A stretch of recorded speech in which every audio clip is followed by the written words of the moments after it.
पात्र सभापति कौशल सेना बरगढ़ जिला। आपण माने 3 दिन नुआखाई छुट्टी लगी दाबी पत्र रखिथिले सरकार नु सरकार 2 दिन नुआखाई छुट्टी घोषणा करजन तो आपनकर प्रतिक्रिया कान रहबा?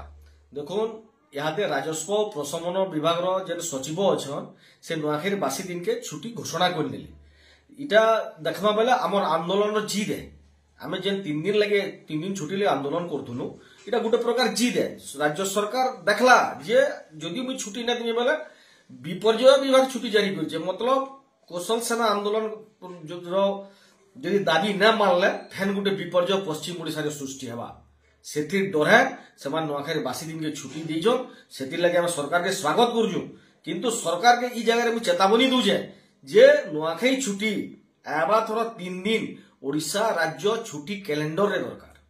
एंता ई लॉलीपॉप चॉकलेट भुर्ता भुर्ती नहीं चले, सीधा छुट्टी सरकारी छुट्टी कैलेंडर। यदि नुआखाई छुट्टी जेंता रजत छुट्टी 3 दिन की 4 दिन रोचे हेटा आमर जेंता गौरव है आमर परब आमर नुआखाई तिहार यदि 3 दिन छुट्टी न रहबा फैन ये आंदोलन आर जोरदार हवा। एति मी कहूजे धन्यवाद। जय कौशल जय मां समलेई।